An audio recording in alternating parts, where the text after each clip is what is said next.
What's up, y'all? Okay, I had to get my energy back. Girl. I done started this video 4 times. Honey, I gotta start. I'm not even gonna talk about it. Okay, what's up, y'all? It's me, Erica. Yes. Okay, I'm back. We about to talk about Real Housewives of Potomac. We about to talk about it, okay? All right. Go ahead and like, subscribe, and comment. Let the diva know you stopped by. Hope everybody had a wonderful weekend. We are down here, okay? We're down here. We're going to do this video, and it's going to be right, okay? I hope everybody had a great weekend. I really had a good weekend. I enjoyed Patti LaBelle and Gladys Knight. I thought about my grandmother. I thought about my grandparents, and I really thought that they would have enjoyed it, especially my maternal grandmother. I feel like she would have really enjoyed that. I thought it was so cute. The energy in my home was like perfect. The vibrations coming through. It was good. I watched it streamed on YouTube. A lot of people were streaming it and watching it live at the same time. They didn't have as many people in there as Brandy and Monica, of course, because, you know, this is the generation or whatever. But it was really good. They talked about their little stories, honey. They probably could have talked forever and we probably wouldn't have heard no songs. But the DJs, at times the audio was bad. I don't know what that was about. But there were times when Patti got up and Gladys got up, like they couldn't help it. Like it's in them. It's a performer in them. And baby Dionne Warwick came out. I said, come on, pop princess. That's your original pop princess, okay? Don't get it twisted. Dionne Warwick, honey. You better do your research. So she came out. It was funny because at some moments, Patti said she couldn't remember her lyrics. She don't remember all the lyrics, honey. They're 77 years old, 77, 76, and Dionne Warwick, I think she said she is 80. And the crazy part is they really still sound good. Now, I don't know about Patti. She wasn't giving us what Gladys was giving us. They tell me Gladys. Let me tell you something. Miss Gladys Knight, she was standing up. I said, look at how cute she looks. Her little outfit was cute. She was so cute. Her hairstyle was cute. Shout out to Gladys Knight and Patti LaBelle. That was a wonderful verses. I was in the kitchen cooking while they was on. I was like, I really don't have to watch this. I could just really listen to them talk and stuff. I really don't have to watch this.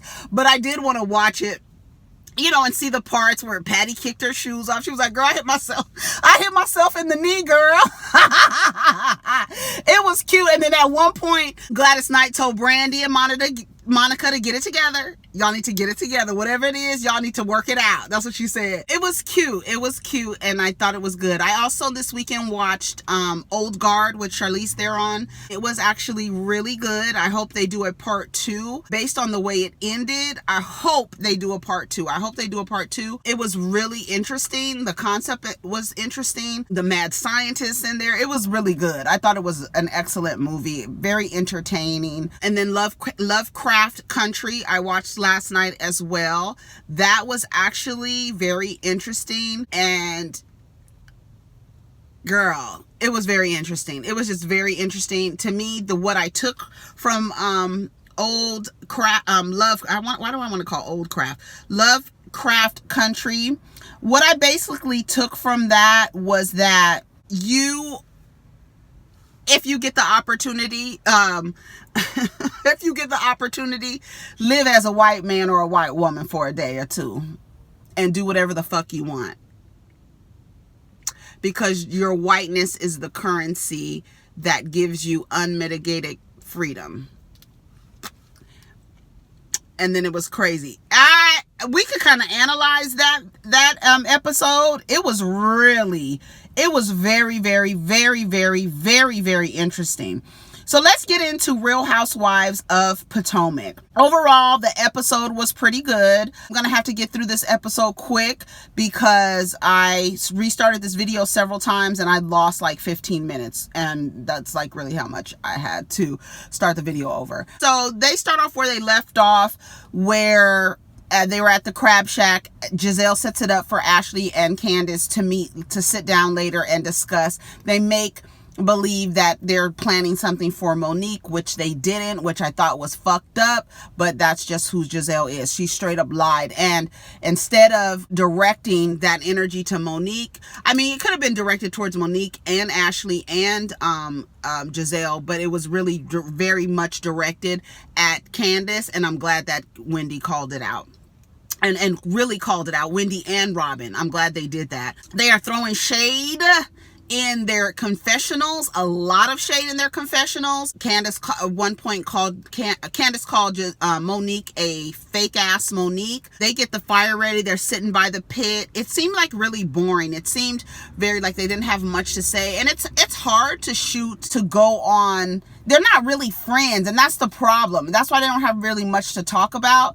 But it's really weird because I figure, I don't know, whatever, I don't care. Monique gets the fire together. Candiace and Giselle are sitting down getting ready to try to have their conversation, and they're waiting for everybody to get out of the kitchen. Monique keeps going in and coming back, going in and coming back. She doesn't have anything prepared. She doesn't have her s'mores. She doesn't have the marshmallows. She doesn't have the graham crackers. She doesn't have anything prepared. So she comes in about 2 times, and everybody's looking like, girl, get out. Like they're saying, okay, girl, get out. So Monique is stalling. They sit down with Ashley. They're sitting there, whatever. They tell Monique it might be a surprise or something like that. They sit down and were like, okay, let's start talking. This is serious business. And she was like, you know, Giselle set it up to kind of like buffer for Candiace, saying, you know, because in the space that you guys are in, Candiace brought it to me so that we can bring it to you or whatever. Which Ashley later says on Watch What Happens Live that she wished that she would have came directly to her, but she didn't. And I agree. I think we all agree that instead of walking down the stairs and past Ashley to Giselle, that she should have went right down in that kitchen and had a conversation with Ashley. I don't know why I can't remember anybody's name. Ashley reads the text messages, and she's reading them like she's confused and she's perplexed, and she's like, you know, is this a credible source? And she's like, yes. She said, I'm actually shocked. I'm shocked. And the reasons why she's shocked, she says that during her pregnancy, and she gives a little bit more detail on Watch What Happens Live, but she says during her pregnancy, she was very insecure. And she was insecure to the point that she was reading text messages, sniffing underwear, and reading emails. So Ashley knows that Michael is doing his thing. She was like, I had this keen sense of smell. I did smell a woman on him or perfume on him. You know, I was just very insecure during my pregnancy. Girl, when I was pregnant, he went to the strip club. And so they're like, well, we're not going to tell the group. You don't have to report back to us or anything like that. We were just letting you know. And I thought it was good that they let her read it instead of actually telling her. She was reading it out loud. I do think that it should have just been Candiace and Ashley, because now you have Giselle with this piece of information and she's going to milk it. You know, Monique mentioned something to Wendy about her she thought that she was older than her, and that was really not by age but based on maturity level. So finally Candiace and Ashley and Giselle come outside. They were like, well, we might have been planning something for Monique, and they weren't. And I think it was kind of messed up. I actually think it was messed up that the women came to Monique's house for her birthday and did not give her a present. I thought that was messed up. But it just speaks to my theory that your guys are not friends, so it's just like you're really with some coworkers. But hell, even a coworker will give you a fucking balloon and a card. You know, understand what I'm saying? That was kind of messed up. I thought that was messed up. I don't know what the point of going to the house was. I don't know if it was just for Monique to kind of be like, bitch, this is my house. Look at my house. I done told y'all about my houses. I don't know if she was flexing on them, because she really didn't have anything planned. It was really almost like how when you invite your family and you're like, okay, you can come to my house and my house is your house. So whatever you want to do, we don't have to necessarily be in no groups or anything like that. But Monique wanted them, all of a sudden became very controlling, and she brought up again. Now here she goes. Giselle and Robin get ready to leave because Giselle has to go and get her literary award, which she ended up winning. Congratulations to her. And Ashley was kind of down, and she was like, girl, I'm going to bed. So the rest of the women, they go downstairs and they're taking shots of Fireball, and Monique is smoking CBD. Karen is drunk as hell, baby. She's talking about how she has that wet ass pussy, honey. And she's very, very drunk. And she said that when you are with a powerful and successful man, she was trying to get her words together. She was like, let me do that again. She was really, really drunk. And she said a lot of their burdens, it seems to be wearing us down. And she said when he got into his troubles, she put half of her money to behind him. And she said, and I want everybody to hear what Karen Huger said, and it's not too far off from what we were saying last week. That lady said, I need a return. That lady said, I need a return. I need a return on my investment. She didn't say on my investment, but she said, I need a return. I put my money behind that man when he was in his tax troubles. I need a return.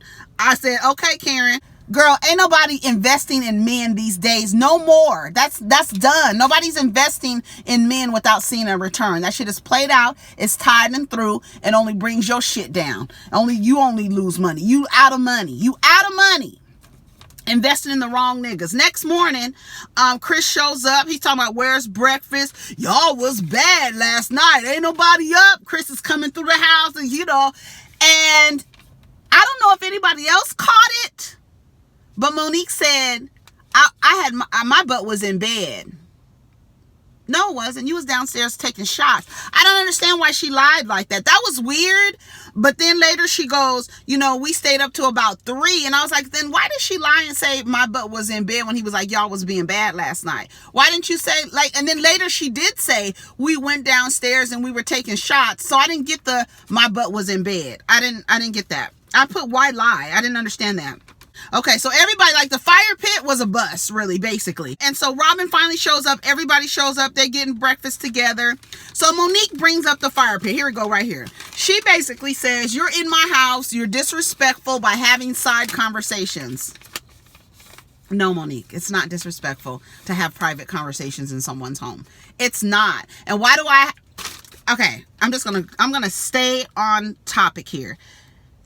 Because I'm just going to stay on topic. The girl, you don't make any sense. So she says, the fire pit situation was disrespectful. Ashley tries to clear it up and say, well, you were trying to tell me something private. Monique says, there are certain roles that we should not go down. I feel like we're having a repeat of last year. Nothing ever happened. You don't always have to put stuff out there. She says that Candiace has a pattern of messiness, and family and marriage need to be off limits, which to me, I feel is only because the spotlight is on her marriage. This is a show called Housewives. You are a housewife because you are married. So therefore, or you're a single woman in search of a partner in the hopes of getting married. So if we are going to be a group of housewives, part of our conversations will have to do with our relationships with our husbands, not just the relationships with the other housewives. Monique, are you new here? Are you new? Are you new here? Because I'm trying to understand why all of a sudden this girl is messy. You brought Kendall. Didn't you bring Kendall into Giselle's situation? And Giselle was on the path of trying to find someone for partnership. So were you in her business, or does it matter because they're not married? So we don't have respect for the woman trying to find a viable partner for marriage, but we must respect other people when they're actually married. Is that what's going on, Monique? You're full of shit, girl. You're really full of shit, and your damage control tour is really making a lot of sense now, because to me, it looks like you are trying to create an energy of conflict with Candiace, and she keeps getting up and she keeps leaving because she doesn't want it with you. I had a friend like that where I felt like if I ever confronted her with the bullshit about her behavior, I knew that her and I would probably end up in a physical altercation because of her lack of accountability, because nobody holding her accountable for her behavior or how she acts with her friends. I knew if I bring this up to her, so I avoided conflict because I knew if I go toe to toe with this bitch, we are going to end up fighting, and that's just what it's going to be. So I'm going to choose to exit stage left like Selena Johnson and get my ass up and leave. Thank you and good night. Because if not, I'm going to be whooping your ass in a heartbeat. I think that's the progression of what is going on here. And Monique keeps, to me, fucking with Candiace. To me, that's how I see it. Now, Robin sticks up for Candiace and she says, you can't be mad at the messenger. You can't come down on the messenger. This is hard. We get information all the time. And sometimes you need to look through, basically filter the messages to determine whether or not you're going to give this information to your friend. And because you consider the source, basically. And for Candiace, the source was somebody who was credible. Monique says, well, I don't want it seems like it's a bunch of gossip. Monique doesn't want anyone to gossip about her marriage. And that's what her problem is. Karen extends support to Ashley. Let Ashley know, you don't have to tell me what's going on. If I'm here if you want to talk. She extends that to her. Karen said it's time to take a bath. Ray is going to be here and my coochie stinks. So I need to go take my bath. So the men are starting to show up. Wendy starts talking about the fireball situation and said, baby, the bottle was gone. Robin asked Karen about her drinking. Karen was like, what are you talking about, Robin? Right? And then when she was like, girl, and then so Robin tells Wendy, see what I'm talking about? So they've been talking about Karen being fake and phony, basically. Monique brings up the fire pit again. She says that it's about courtesy. I had everything laid out, which is not true because you kept coming in and out of the house to get the stuff for the s'more. So you did not have everything prepared. For the most part, Candiace says, for the most part, we have been following everything that you have been asking us to do. And then Monique goes, well, yeah, for the most part, but not all the way. And she's like, and I don't have to be lied to. You could have given me a heads up. Well, we did give you a heads up at the Crab Shack where we said we're going to have this private conversation between Candiace, Giselle, and Ashley. They said it. They gave you a heads up at the table. When they got home, you didn't want to leave. You didn't want to leave the area because I don't know if she was trying to hear what they were talking about or just like, I'm not going to let them talk. I don't know what Monique was doing, but she seemed pressed. Candiace says, well, it wasn't your business for me to give you a heads up.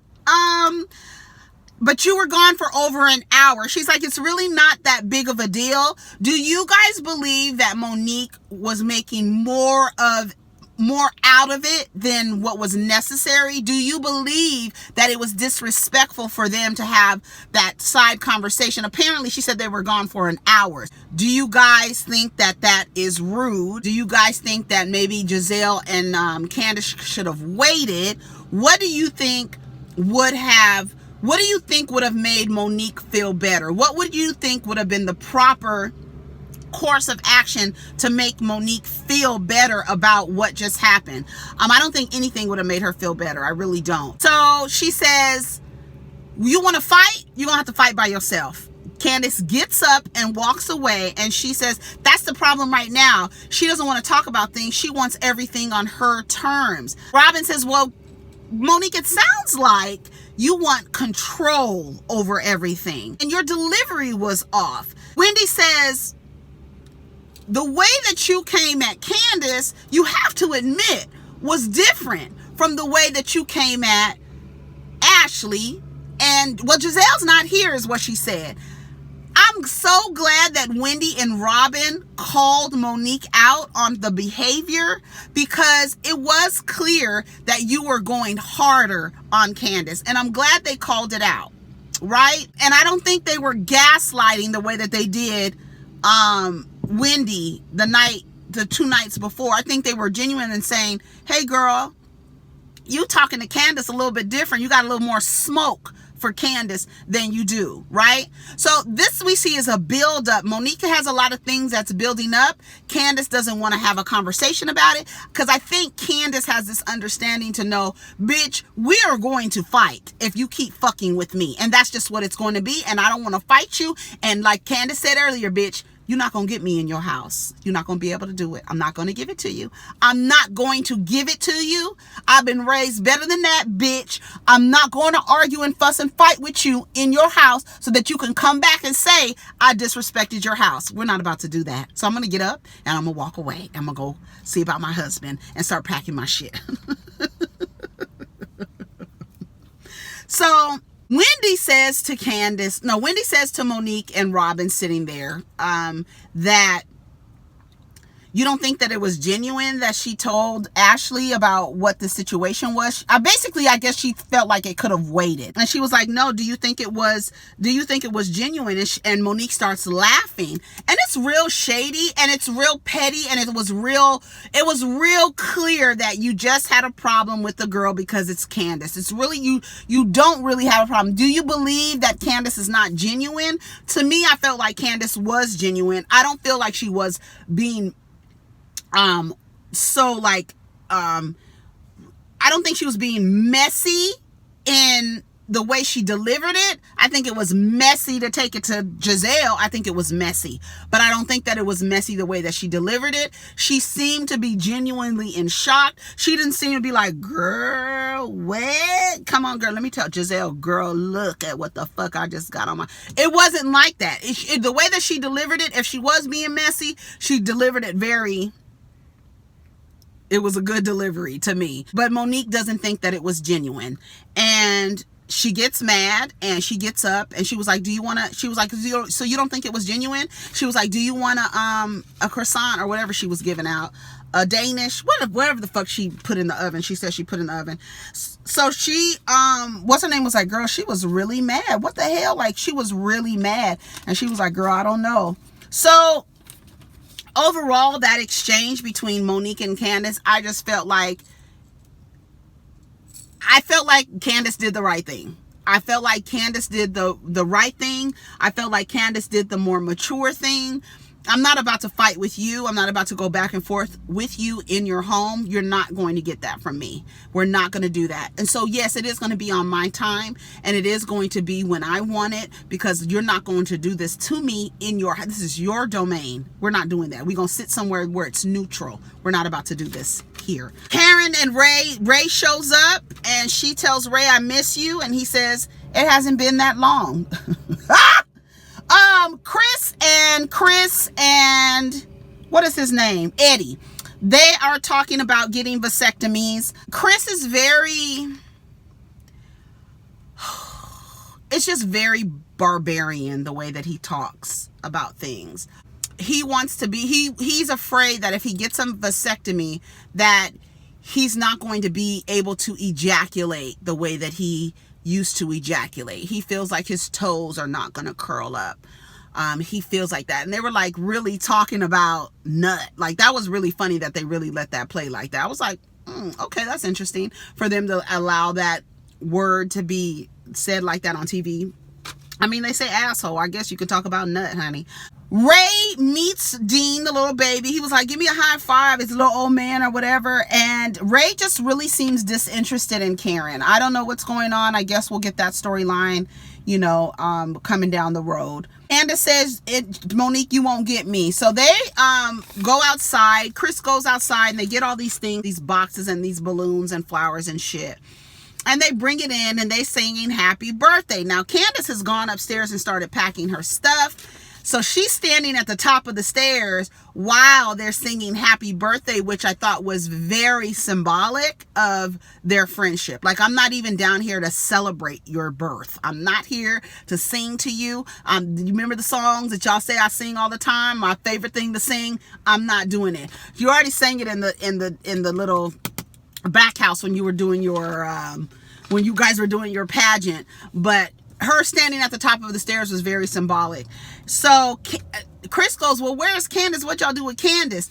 And Monique, with her little snide comment, says, oh, we got into an argument. She's upstairs packing.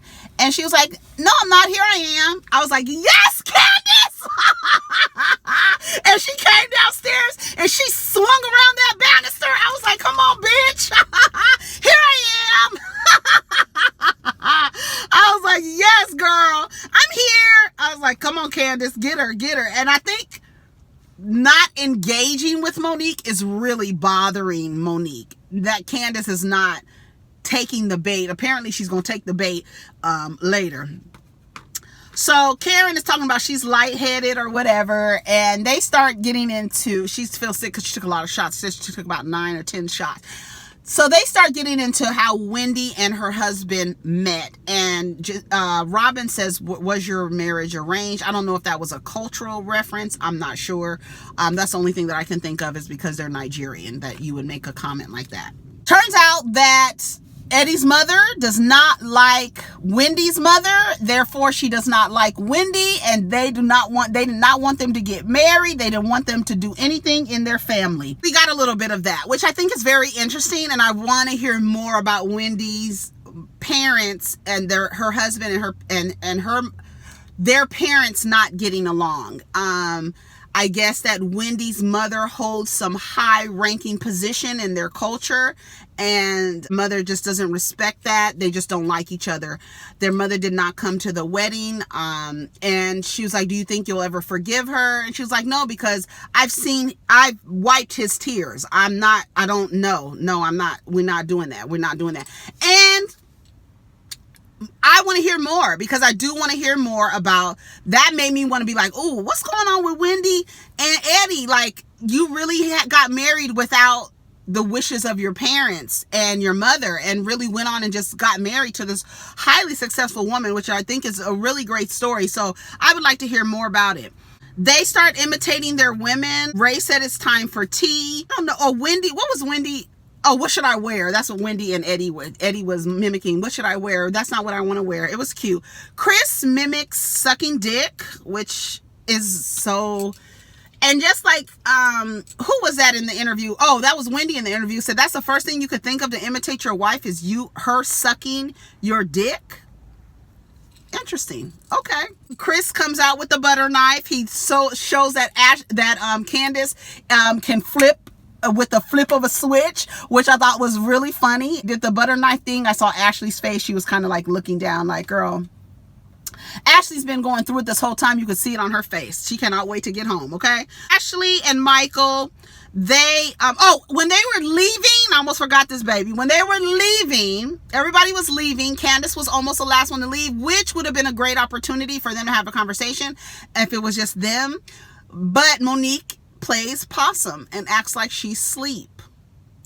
Chris already has an understanding, because the way that when Candiace walked over to him to say goodbye, he was like, all right, yeah, okay. He knows that there's a problem between Candiace and Monique, and he wasn't really, to me, friendly to Candiace when she was leaving. It was something about that exchange between Candiace and Chris that let me know that he knows that Monique is on some bullshit. Not on some bullshit, but like they're not getting along, because she played like she was asleep, which was so fake, which was just another layer to your inauthenticity, Monique, that people are coming to kind of see glimpses of that in you, the fakeness in you. She lays down, she acts like she's asleep.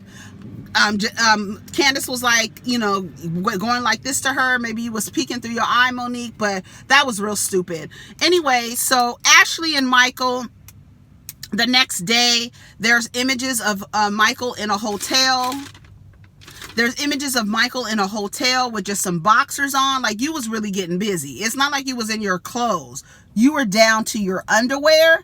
So here's my thing. Ashley knows that her husband is bisexual. I believe that Ashley is bisexual. I believe that Ashley knows everything her husband is doing. And now that they were able to do this, live this lifestyle before they had cameras around them quietly, now they can't. Michael is recognizable. Michael is probably getting more pussy, which is, I don't know why anybody would give him vagina, but I mean, you know, money translates into power and protection, and some women just, it doesn't matter what the man will look like. They just, that's the dick they're gonna sit on. Ashley has another baby, so her and Sheila got their babies. They're not really worried about Michael. Do what you want to do. Ashley needs to be honest and be like, look, okay, here it is. Me and my husband have a special kind of relationship. We can be with other people. I wasn't open about it because we are not socialized to have these kind of relationships in open, and I didn't want anybody to judge me. So I know what my husband be doing. That's all she needs to say. And that's it. Anyways, y'all let me know. This is what I said online last night. My summation was, I see why Monique is doing damage control. She keeps looking for something to be annoyed by Candiace, and she looks like she's in search of conflict. You can see why it bubbled into a fight. It seems like Monique wants to fight. Candiace keeps walking away, but they have the shade for each other in their confessionals. I said Monique was so pressed about Giselle and Candiace staying behind, she kept coming in. And to me, I feel like, girl, you didn't know where your graham crackers were? Miss Control of Everything, Not for Lazy Moms. You didn't know where the graham crackers? Where the graham crackers? And I don't think it was rude for them to stay behind and have a private conversation.